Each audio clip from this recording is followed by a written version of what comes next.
My eyebrow shaving thing just fell on the floor and I was looking for this all morning. Hey guys, I'm sorry if you hear random thunder. I live in Georgia, as we know, and the weather here is bipolar. 1 minute it's shining, bright as hell outside. Is that a mosquito?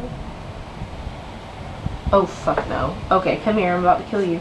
Oh, goner. Ooh, he is a goner. I haven't done a story time in 20 million years, so I'm gonna make up for it just a little. Ooh. Whoa, okay. I'm gonna tell you guys 2 stories today because both of them are pretty short. I'm gonna tell.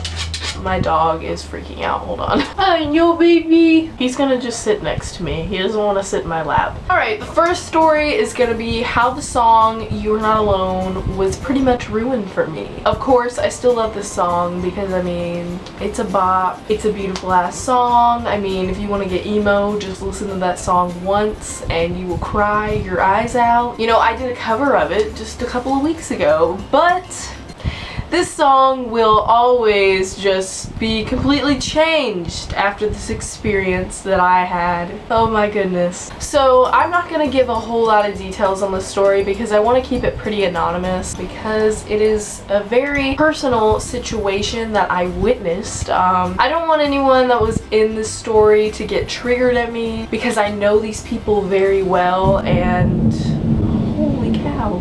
Half of this video is gonna be me freaking out about the thunder. If they found out that I gave their names out, they would freak out. But basically, I was staying at a person's house, and I remember I got there at about 12 in the morning. I was exhausted because I'd had school that day. I was just so freaking tired. I was like, I cannot, like, I just want to go to sleep. My hair is gross. I'm oily. I'm disgusting. Like, I have to take a shower. I have to blow dry my hair. I gotta brush my teeth. I gotta put in my retainers, and then I gotta freaking go to bed. I do that and I'm ready to sleep because I have to wake up early in the morning to get ready for an event the next day. I lay in the bed and I'm just chilling. I'm relaxing. I'm about to fall asleep. And then something intense goes down in the room right next to me. Yes, ladies and gentlemen, all this is gonna happen right next to me. Keep that in mind. So I'm laying there and I start to hear kissing noises, and I'm like, okay, if you're in a relationship with someone, you're gonna kiss, like, it's gonna happen. So I was like, whatever. It gets worse. So eventually I start hearing a variety of other noises, you know, sucking noises. Yeah, I start hearing that. Not long after that, I hear country music just start blasting, and I'm like, what the shit? I don't really like country music. Luckily, the country music, even though I don't like it, it's drowning out the sound just a little bit. So I'm like, okay, this is better than hearing all that. It doesn't drown it out enough. Eventually, I hear a variety of sexual things going on. Let's just say the people next to me did not give a shit if I heard them. They just went on having sex, basically is what they did. I heard many things. It's gonna get explicit just a tad bit, so you know, if you don't want to hear all this, then just go ahead and skip. They were saying things like, harder, faster, that feels so good, good girl, kinky shit throughout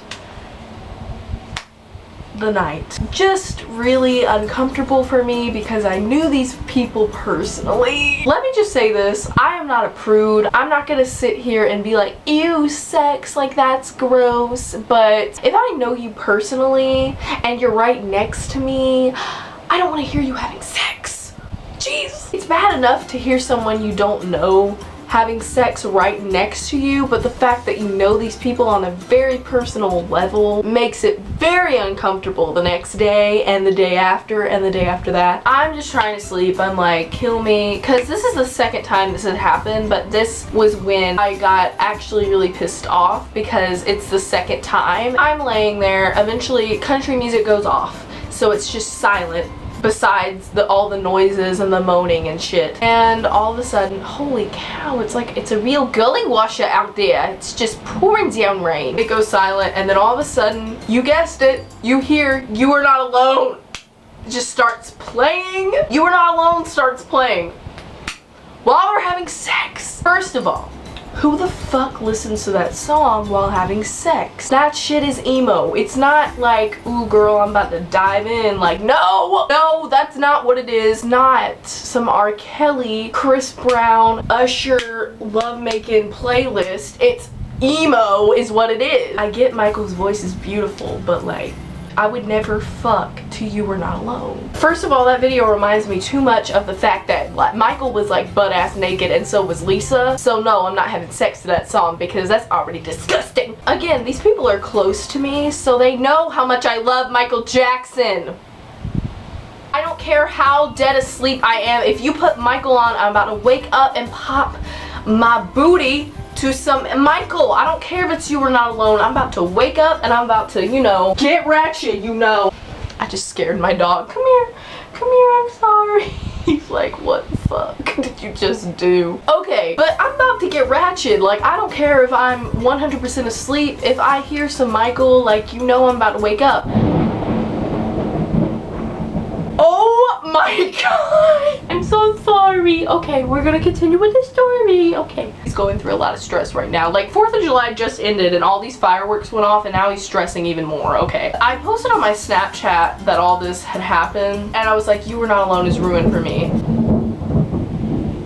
And this just so happened to be the night that the Manchester event happened, where the bombing happened at the Ariana Grande concert. You Were Not Alone was playing, and that's what everyone thought I was talking about, and I literally had to be like, no. That was terrible. That whole thing was just awful, but that wasn't the real reason why. It was because I heard my almost gave it away again. I heard people that I knew having sex very loudly and in a very kinky way, and I just was not here for that at all, and I'm still not here for that. I don't know if you guys can see that I'm petting my dog, but if you're wondering why my hand keeps moving, that's why. I feel like he's totally out of frame. Hi buddy. I know. This storm is scary. The next story is about the dream I had about Paris Jackson. I have yet to have a dream about Michael. If you guys remember my last story time, I had a queen about Dream. Okay, I had a dream about Queen, that's what I meant to say, and he's so cute. I had a dream about meeting them, but yeah, I've never had a dream about Michael. I wish I could say that I have, but I haven't. But I have had a dream about his daughter Paris. I was in London. I don't know how I knew that. I think I knew because you know how in dreams you just know, even though it doesn't make sense, you just know that you're in a certain area. You just know shit without really knowing. I don't know, dreams are weird. So I was in London and it honestly did remind me of London, like the buildings and everything and the streets. It looked like London. It was raining. That makes sense. It was dark outside and I was just walking along by myself. That's freaking weird. Saw a group of girls walking towards me and I was like, who is that girl in that group? It hit me. I was like, bitch, that's Paris Jackson in that little group of girls. Like, she's in there. I see her bright hair. I see her looking fierce. I realized that she was in an all-girls school. What the shit? This all-girls school is walking down the street at night in London. I was just like, I want to go and say something, but I'm scared and I didn't know what to do. But eventually, like, she noticed me looking at her. We finally made really long eye contact and I was like, okay, now that we've made really long eye contact, I have to go up to her and say something. So I went up to her and I was just like, are you Paris Jackson? She was like, yeah, I'm Paris. And she was the nicest person. Oh my god, she was so sweet. I was like, you know, I'm sorry, like, I don't want to be weird, but like, can I get a picture with you? Can you sign, like, I don't know, I automatically, like, a piece of paper just appeared and I was like, can you sign this? Because you know how dreams are, weird shit happens. She signed it, she took pictures with me, and I was like, you know, I love you so much, like, you're so inspiring, and of course, like, I'm a huge fan of your dad as well. And she was like, oh, that's so great. She was like, I'm glad you mentioned me before you mentioned my dad, because everyone's always like, oh, you're Michael Jackson's kid, you know? And she's like, I never feel like I get recognition for being me. I was like, girl, I love you, you know? I hope if I ever meet her in real life, she's exactly the way she was in my dream, because she was so chill, down to earth, and nice. I was just so I was so touched. It was so great. And then of course I woke up, so I don't know what happened after that. I think I left in like some weird, I don't know, I might have got murdered after that, who knows. I mean, dreams, you know, they sometimes go from like okay to bad really quick. So, but those are my stories. I know those are really quick stories, but I wanted to share that with you guys. I just want to say this before I go. I have some not so good news about my grandma. I just found this out today, and today is Friday. We went to her 3rd doctor's appointment, and they said that she's gonna have to go through 4 treatments of chemo